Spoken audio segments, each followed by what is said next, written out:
Materi baru yang akan kita pelajari hari ini adalah teks laporan hasil observasi. Jadi nanti sampai ke penilaian akhir semester ganjil, nanti materinya yang akan diulangin atau yang diujiankan adalah teks prosedur dan teks laporan hasil observasi. Nah, sebelum masuk ke teks laporan hasil observasi, di sini bisa dilihat dulu ada beberapa gambar, ada orang yang sedang meneropong.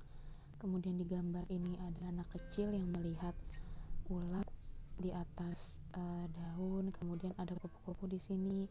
Nah, contoh dari laporan sederhananya adalah anak kecil tersebut melihat bahwa terdapat beberapa ulat yang sedang memakan daun. Disebutkan juga warna dari ulat tersebut. Kemudian dikatakan juga ada kupu-kupu yang sedang terbang. Itu adalah salah satu contoh dari observasi sederhana. Nah, nanti di teks laporan observasi ini nanti kalian akan mempelajari tentang apa sih laporan hasil observasi, kemudian ciri-cirinya seperti apa, bagaimana mengidentifikasi informasi, kemudian apa itu kalimat fakta, kalimat definisi, dan kalimat rincian. Nah, selanjutnya observasi menurut KBBI atau Kamus Besar Bahasa Indonesia adalah peninjauan. Peninjauan itu artinya pengamatan yang secara cermat, teliti, dan hati-hati. Kenapa harus cermat, kenapa harus teliti? Untuk mendapatkan suatu fakta. Jadi dari pengamatan tersebut kita akan mendapatkan sebuah fakta. Nah, setelah kita mendapatkan sebuah fakta, fakta-fakta tersebut disusun ke dalam laporan. Jadi tidak akan ada observasi jika tidak ada laporan. Atau tidak akan ada laporan kalau tidak ada observasi. Jadi harus observasi dulu baru kemudian laporan. Sama juga misalnya kayak kalian mau jajan, terus kalian nggak tahu harganya berapa, kalian pasti nanya dulu gitu, baru nanti menentukan apakah kalian jadi jajan atau enggak. Observasi pun sama seperti itu. Dilihat dulu apa yang ada di lapangan, apa yang sedang ada, informasi-informasi apa saja yang berkaitan dengan objek, baru nanti setelah itu adalah laporan.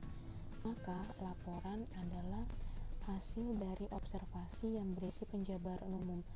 Hasil dari observasi, dengan kata lain, observasi dulu baru nanti akan ada hasilnya. Seperti itu. Nah, bagaimana ciri-ciri teks observasi? Yang pertama adalah mengandung fakta dan bersifat objektif. Dari mana kita tahunya itu fakta? Dari kita melakukan pengamatan. Itu jadi observasi adalah pengamatan.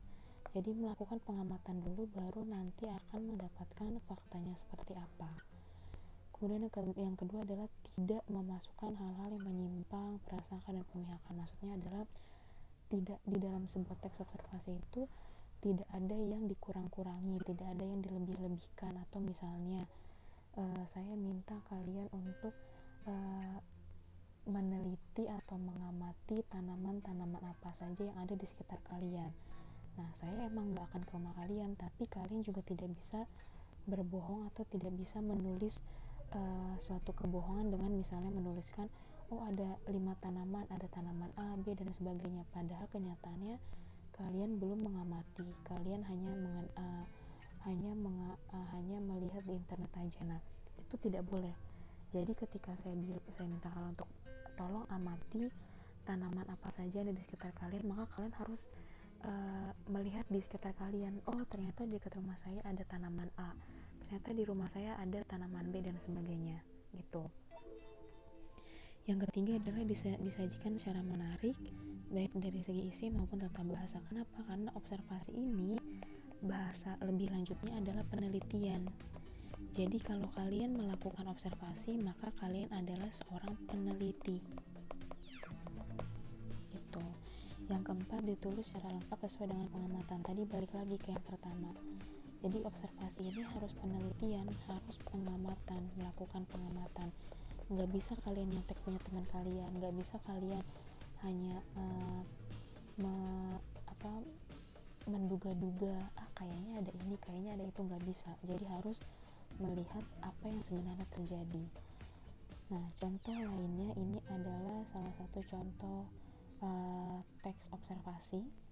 Nah, di dalam teks observasi ini terdapat banyak sekali informasi. Nah, di dalam informasi-informasi tersebut diberikan pertanyaan, ada 6 pertanyaan. Nah, sebelumnya kalau kalian melihat soal bahasa Indonesia banyak teksnya, banyak paragrafnya, jangan dibaca paragrafnya dulu ya, jadi harus dibaca dulu pertanyaannya. Kenapa? Ini untuk memudahkan kalian supaya kalian tidak membaca seluruh paragraf gitu. Misalnya yang pertama, apa objek yang diamati? Objek itu kan berarti apa yang sedang diamati, benda apa, atau misalnya hal apa yang sedang diamati. Nah, jawabannya yang pertama adalah sampah. Kenapa? Ini sebelum, tanpa kalian membaca keseluruhan paragraf ini, kalian sudah tahu bahwa objek yang diamati adalah sampah. Dari mana taunya? Banyak pengucapan atau banyak penyebutan sampah yang ada di dalam teks ini, maka sudah pasti teks ini membahas tentang sampah. Objeknya adalah sampah.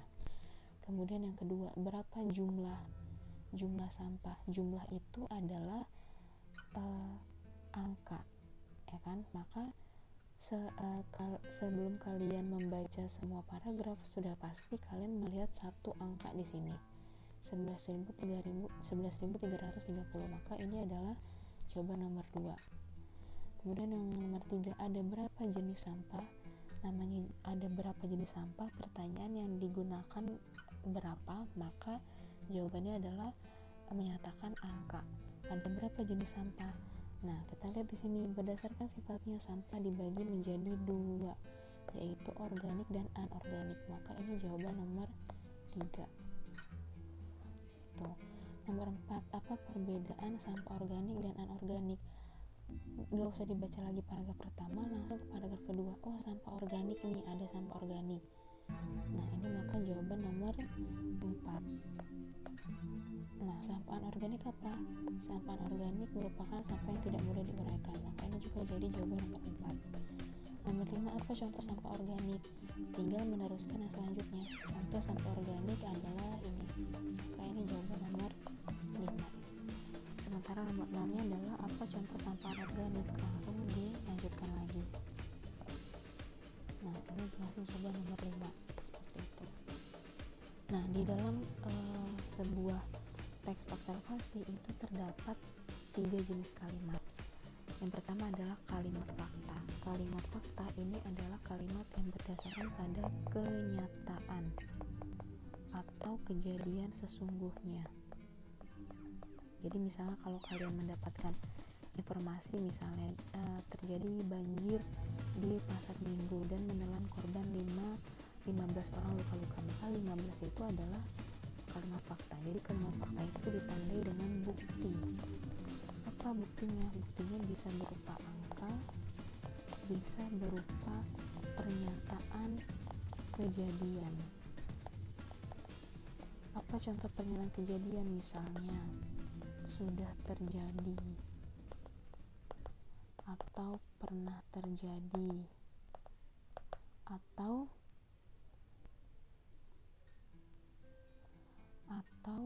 bisa juga informasi secara umum. Nah, misalnya Presiden Indonesia adalah Joko Widodo. Nah, itu kan tidak ada angka, juga tidak ada kata sudah terjadi atau pernah terjadi. Tapi itu merupakan informasi umum, artinya semua orang tahu bahwa Joko Widodo adalah Presiden Republik Indonesia, maka itu adalah kalimat fakta.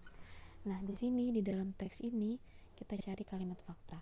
Sampah merupakan material sisa yang tidak diinginkan setelah berakhirnya suatu proses. Ini adalah kalimat fakta. Kenapa ini kalimat fakta?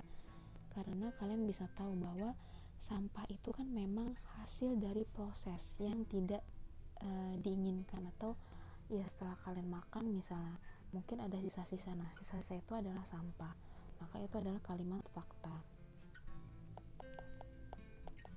Kemudian kita cari yang angka. Sampah yang dihasilkan di Indonesia mencapai 11.330 ton per hari. Kenapa ini fakta? Karena kebetulan ini ditunjukkan dengan angka gitu. Kemudian yang kedua adalah kalimat definisi. Kalimat definisi ini sudah pernah kita pelajari di dalam teks deskripsi. Kalimat definisi itu kalau sebuah kalimat ditandai dengan konjungsi ialah, yaitu, adalah, atau merupakan. Jadi kalau misalnya sebuah teks terdapat salah satu dari konjungsi ini, maka namanya kalimat definisi. Nah, kita lihat di sini, merupakan. Sampah merupakan material, berarti ini adalah kalimat definisi. Jadi di dalam satu kalimat itu bisa terdapat beberapa jenis kalimat. Misalkan kayak gini, sampah merupakan material sisa yang tidak diinginkan setelah berakhirnya suatu proses. Itu bisa terdiri dari kalimat fakta, juga bisa terdiri dari kalimat definisi. Kenapa definisi? Karena ada kata merupakan. Contoh lainnya lagi, misalnya, sampah dibagi menjadi dua, yaitu. Yaitu merupakan konjungsi definisi. Kemudian lagi misalnya ada merupakan lagi, kemudian adalah. Adalah juga definisi. Dengan kata lain, di dalam teks ini kalimat definisi yang digunakan adalah ada 3, adalah, yaitu, dan merupakan. Kemudian yang selanjutnya adalah kalimat rincian. Kalimat rincian itu adalah kalimat yang sifatnya menjelaskan atau memberikan sebuah informasi secara mendetail.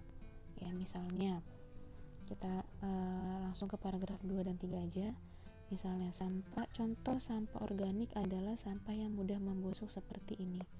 Ini merupakan kalimat rincian. Kenapa? Karena sifatnya adalah memberikan pernyataan secara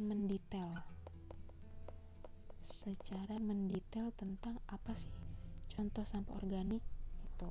Kemudian lainnya adalah contoh sampah organik adalah ini.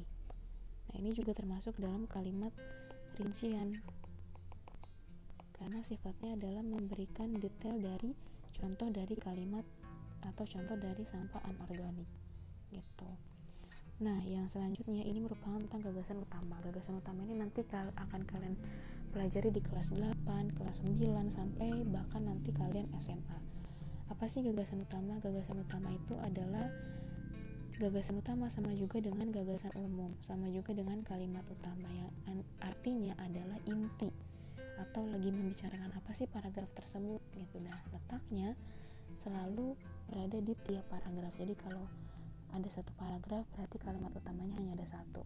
Kalau paragrafnya ada 5 berarti kalimat utamanya ada 5. Jadi setiap paragraf itu pasti punya inti dari apa yang sedang dibicarakan. Letak gagasan utama itu ada di awal atau di akhir. Letaknya kalau tidak di awal bisa juga di akhir. Bagaimana cara membedakannya?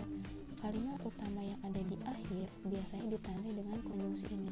Jadi dengan demikian, oleh karena itu, oleh sebab itu.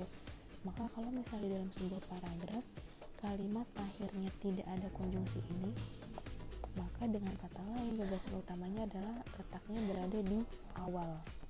Misalnya ini paragraf pertama, ini paragraf kedua. Di paragraf pertama, kalimat utama atau gagasan utamanya pasti adanya di awal. Kenapa? Karena di akhir tidak ada konjungsi yang disebutkan tadi. Maka letak kalimat utamanya adalah di awal. Kemudian yang kedua sama, kalimat utamanya ada di awal. Kenapa? Karena di kalimat terakhir tidak ada konjungsi yang disebutkan. Seperti itu. Contoh lainnya, gagasan utama di sini ada satu paragraf terdiri dari kurang lebih 5 kalimat. Gagasan utamanya atau kalimat utamanya adanya di mana? Pasti ada di awal. Loh, kok gitu? Karena lihat di kalimat akhir ini tidak ada konjungsi. Tidak ada konjungsi yang menyatakan itu adalah akhir. Maka kalimat utamanya ada di awal. Tadi kan kalau di akhir itu kan misalnya ada konjungsi jadi, dengan demikian, oleh sebab itu, dan sebagainya itu. Kemudian yang selanjutnya, gagasan utamanya ada di mana? Pasti ada di awal lagi. Kok tahu? Iya, karena di kalimat yang terakhir juga sama, tidak ada konjungsi yang tadi sudah disebutkan. maka di sini kalimat utamanya ada di awal. Lanjut lagi yang terakhir juga kalimat utamanya kita lihat.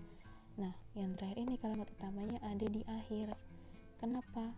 Lihat, karena ada konjungsi yang tadi disebutkan itu oleh karena itu dia ada, maka konjungsi kalimat utamanya ada di akhir gitu. Nah, jadi untuk pertemuan hari ini materinya hanya pengertian dari teks observasi dan juga gagasan utama. Setelah ini kalian akan mengerjakan latihan seperti biasa di Google Form berkaitan dengan informasi atau mengidentifikasi informasi yang ada di dalam teks observasi. Untuk minggu depan materinya adalah struktur dan kebahasan teks observasi. Jadi saya harap sebelum kalian menyelesaikan tugasnya nanti, tolong dipahami dulu materi ini. Kalau ada pertanyaan silahkan ditanyakan. Baru nanti setelah itu kalian bisa mengerjakan latihan